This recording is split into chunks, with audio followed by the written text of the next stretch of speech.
O modo de produção capitalista é marcado por um fenômeno constante: crises econômicas. Diferente de seus antecessores, elas surgem da superprodução. A crise de 2008, originada no sistema financeiro estadunidense, trouxe à baila os debates keynesianos e marxistas sobre posturas perante a moeda e as taxas de juros. Para John Maynard Keynes, havia aspectos psicológicos determinantes nesse processo. Os economistas marxistas relacionaram o entesouramento de Karl Marx à preferência pela liquidez da moeda de Keynes. Nesse vídeo, vou abordar a teoria keynesiana e a marxista sobre o tema, mostrar suas diferenças e as correlações. O texto de referência é de autoria de dois economistas brasileiros, Rodrigo Strasser Pinto Franklin e Poliana Paganoto Moura. O filósofo alemão Karl Marx usou o termo entesouramento em duas condições diferentes. O primeiro, como retirar a riqueza da circulação do capital, o entesouramento enquanto fim em si mesmo. E o segundo, o dinheiro a serviço da circulação de mercadorias, parado de modo permanente ou temporariamente nas mãos de alguém, o dinheiro corrente. A preferência pela liquidez da moeda foi um termo cunhado por Keynes com outra definição. Em sua obra fundamental sobre economia, critica a teoria que o antecedeu, a chamada neoclássica. O economista identificou o tempo e a incerteza como elementos fundamentais no equilíbrio e no nível de emprego na economia. A liquidez teria o papel de conveniência e segurança potencial ante a incerteza. Keynes determinou que a moeda estatal, ou seja, aquela emitida pelo Estado, ganharia três formas diferentes no espaço econômico: o dinheiro mercadoria, dinheiro fiduciário e dinheiro administrado. O dinheiro mercadoria é negociado como uma mercadoria. Sua oferta depende da escassez e do seu custo de produção. O dinheiro administrado é o papel moeda conversível em mercadoria. O dinheiro fiduciário não possui cotação fixa em relação a outras mercadorias. A moeda estatal, independente da forma, em três diferentes estoques: mãos do público, caixas dos bancos comerciais e caixa do Banco Central. O dinheiro corrente seria a soma de todo o dinheiro público mais o dinheiro bancário. Esse último é dinheiro escritural criado por bancos. A moeda bancária é criada de modo passivo, por meio de depósitos, e ativos por meio de empréstimos. O público sempre buscará manter um percentual de dinheiro corrente na forma de moeda estatal, o equivalente à preferência pela liquidez da moeda. O autor apresenta três motivos psicológicos para tal: o motivo transação, motivo precaução e motivo especulação. O motivo transação é a quantidade de moeda necessária para a realização das trocas. Refere-se tanto à renda quanto aos negócios. O motivo precaução consiste em responder ao inesperado, honrar obrigações por meio do dinheiro e oportunidade de compras vantajosas. O último motivo, especulação, são os recursos líquidos que se deseja manter frente à incerteza das políticas monetárias do Estado. Os motivos geram uma variação na preferência pela liquidez. O Estado age para resolver a crise originada dela, com mais emissão de moedas. Segundo os autores, abro aspas, a solução para a crise, gerada pela variação da preferência pela liquidez, resolve-se dando ao público o que ele quer, papel moeda. Keynes nos indica que há dois modos de ampliar a quantidade de papel moeda em poder do público. Primeiro, por meio do aumento dos gastos públicos financiados com emissão monetária. Segundo, por meio da redução dos encaixes dos bancos, que através de uma flexibilização das condições de crédito, leva alguém a vender aos bancos um título ou letra em troca de moedas. Desse modo, a estratégia do Estado para reduzir a taxa de juros e restaurar o nível de investimento pode seguir um desses dois caminhos. Fecho aspas. Olá a todos, eu sou o professor Calil Alves, sejam muito bem-vindos a mais um vídeo do canal.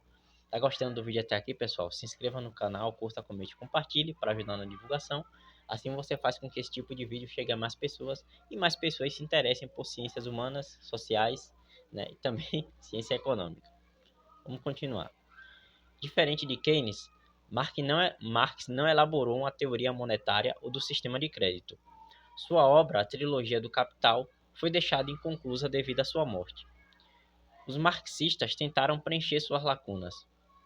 Marx parte do princípio de uma sociedade hipotética, mas dotada de um sistema monetário e de crédito avançado. O dinheiro tem um papel importante no circuito do capitalismo. O dinheiro está dividido entre diferentes fundos: o fundo de meios de circulação, o fundo de reserva para pagamentos e o fundo de entesouramento. O fundo de circulação é a quantidade de moeda usada na corrente de circulação de mercadorias. O fundo de reservas para pagamentos expressa o trabalho social, ou seja, o valor de troca por meio de pagamentos. O fundo de entesouramento representa uma ruptura na metamorfose da mercadoria, pois a mercadoria em forma de dinheiro sai do mercado. Para Marx, há uma limitação de dinheiro em termos de quantidade e infinito em sua qualidade, porque o dinheiro pode ser usado para se transformar em qualquer mercadoria. O dinheiro sofre um processo de fetichização. O valor que gera valor se torna a essência das relações sociais de produção. Entesourar deixa de ser um fim em si mesmo e passa a ser ponte de acumulação de capital. De acordo com os economistas, abro aspas, em Marx, o desejo de reter equivalente geral é determinado por dois elementos distintos. De um lado, pelas funções que o dinheiro desempenha, tanto na circulação simples de mercadorias quanto na produção capitalista, por outro, pelas formas em que o dinheiro aparece, dinheiro mercadoria, seu representante papel moeda e dinheiro de crédito, fecho aspas. Para Marx, assim como em Keynes, há várias formas de dinheiro. O primeiro seria equivalente geral ou dinheiro mercadoria, uma mercadoria diferente dos demais, que expressa valor em si mesma. O segundo é o papel moeda com lastro em ouro. Ele é o representante do equivalente geral. Perde aqui o seu caráter de mercadoria. O terceiro é o dinheiro de crédito. Esse tipo é uma promessa de pagamento como meio de troca ou pagamento. Essa forma é uma prerrogativa dos bancos. Os bancos são as instituições especializadas no modo de produção capitalista em guardar, contabilizar e executar operações técnicas como pagamentos, recebimentos, compensações, etc. O equivalente geral existente em uma economia se distribui nos fundos das mãos do público. Os capitalistas realizam depósitos nos bancos e recebem um reconhecimento de crédito do banco. A promessa de pagamento do banco funciona como dinheiro-crédito. O capitalista individual possui fundos compostos por dinheiros vindos do equivalente geral e do dinheiro-crédito. Karl Marx enfatizava o papel dos bancos sobre o equivalente geral. Na época em que escreveu O Capital, o Banco da Inglaterra assumia a função de banco central.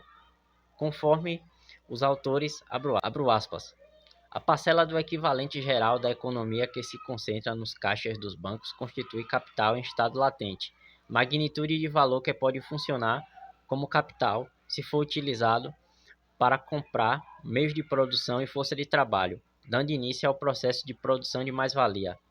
Não são os bancos, todavia, que realizarão esse papel. Para isso, emprestam o capital que acumulam aos capitalistas industriais, cedem capital dinheiro, que retornará como capital dinheiro acrescido de juros em um momento futuro. D após D. Fecho aspas. Marx declarou que não existia uma lei que determinasse as taxas de juro. As taxas de juro nascem da disputa entre dois grupos sobre a exploração da mais-valia. Há um mercado de captação em que os bancos tomam emprestado do público por meio de depósitos em conta e o mercado de aplicação ocorrido por meio de empréstimos ao público. As taxas de juros de captação ampliarão ao reduzir as massas de recursos públicos nesses depósitos. O desejo de reter equivalente geral é determinante e determinado pela taxa de captação. Surgem atitudes de especulação. Ela dá origem ao segundo motivo para os capitalistas manterem o equivalente geral em mãos. Há dois tipos de empréstimos. Um capital portador de juros, usado na obtenção de mais-valia. O segundo é o emprestado como capital fictício, remunerado a juros. Todos desejam ter equivalente geral em mãos para cumprir suas obrigações. Acumular dinheiro e mercadoria relaciona-se ao terceiro motivo de reter equivalente geral. Adquire valor na desconfiança das instituições e no valor do dinheiro-crédito. As crises no mundo de produção capitalista derivam da contradição em que se produz valor de uso para acumular valor de troca. Ou ocorre uma desproporção entre as produções setoriais ou baixo poder de consumo da sociedade. O sistema de crédito resolve temporariamente a contradição. No entanto, ela só posterga a crise de superprodução. A crise virá em seguida e mais acentuada. Os bancos ficam em insolvência ou o público fica em insolvência. O crédito é interrompido. Só há crise no sistema de crédito quando há superprodução, o que logo se desdobra em crise financeira. A elevação das taxas de juros diminuiu o desejo de reter dinheiro e mercadoria, o que restaura os níveis de estoques de dinheiro público, bancário e moeda escritural. Já ao aumentar a circulação de créditos, os bancos se fragilizam, ampliando em demasia suas obrigações. O crédito amplia o acúmulo geral de riqueza na economia, mas o faz de modo desigual, de acordo com os autores, abro aspas. Em um período de crise, quando o crédito se interrompe, o dinheiro de crédito torna-se moeda indesejável. Tampouco os bancos emitem moeda a título de empréstimo, com receio de insolvência de seus clientes. E tampouco seus clientes realizam novos depósitos, com receio de que os bancos não possam arcar com seus compromissos. A economia vê-se novamente refém do dinheiro mercadoria e das vicissitudes do mercado de ouro. Fecho aspas. O que garante que a moeda escritural se transforme em ouro é a solidez do banco. Quando o Estado assume a função de conversão, o sistema de crédito assume uma outra função. O Banco Central tem a capacidade de interferir em toda a economia. Ter papel moeda é o mesmo que ter ouro. O valor de troca de ouro gira em torno de si mesmo. O valor do papel moeda flutuará de acordo com a flutuação do ouro. Para equilibrar o valor de ambos, o Banco Central negocia com um e outro, ora comprando, ora vendendo. Entretanto, só o Banco Central pode emitir mais moeda do que seu estoque de ouro. Ele empresta dinheiro aos bancos comerciais. A sua taxa de redesconto torna-se o limite para a taxa de captação dos bancos comerciais. Com a reserva segura, o Estado pode interferir na economia, evitar a ruptura creditícia ou restaurá-la para acelerar a economia enfraquecida. Baseado no estudo dos autores, é possível dizer que o conceito de equivalente geral de Marx não é o mesmo que a preferência pela liquidez da moeda de Keynes. No entanto, são parecidos. O primeiro busca evidenciar o valor social existente nas demais mercadorias. O segundo é a busca por obter um ativo no menor tempo e com perdas mínimas. O equivalente geral só se iguala à liquidez sob forma de moeda a ser trocada no mercado. Sintetizam os autores, abro aspas.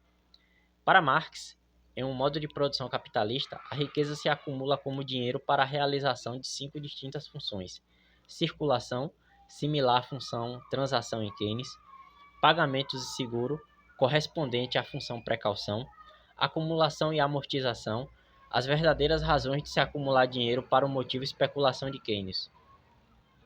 O dinheiro que se acumula nesses 5 fundos de reserva podem aparecer em 4 formas diferentes: equivalente geral, papel moeda com lastro em ouro, dinheiro de crédito e papel moeda sem lastro em ouro. Fecho aspas. O texto aborda uma série de reflexões sobre os conceitos keynesianos e marxistas sobre o tema da moeda e do crédito, inclui também as famosas equações, aí só os economistas, né, e os matemáticos para desvendar essas questões aí. Recomendo a leitura para quem quiser se aprofundar melhor no assunto. O artigo de referência nesse vídeo foi sobre a importância da moeda, uma análise a partir da preferência pela liquidez em Keynes e o desejo de reter equivalente geral, presente na coletânea Economia Contemporânea, Desafios, Inovações e Perspectivas Globais, organizada por Valmir Fernandes, livro publicado pela Científica Digital no ano de 2005. Seus autores são Rodrigo Strassler Pinto Franklin, graduado em Ciências Econômicas pela Universidade Federal do Espírito Santo, mestre e doutor em Economia pela Universidade Federal do Rio Grande do Sul, Poliana Paganoto Moura, graduada e mestre em Ciências Econômicas pela Universidade Federal do Espírito Santo, doutora em Economia pela Universidade Federal do Rio Grande do Sul. Para quem acompanhou, né, até o final do vídeo, deixa um like, comente e compartilhe. Deixa aí a sua opinião se você fazia essa relação entre o equivalente geral, né, em Marx e a preferência pela liquidez da moeda em Keynes. E eu gostaria de agradecer a todas as pessoas que se inscrevem e até o próximo vídeo.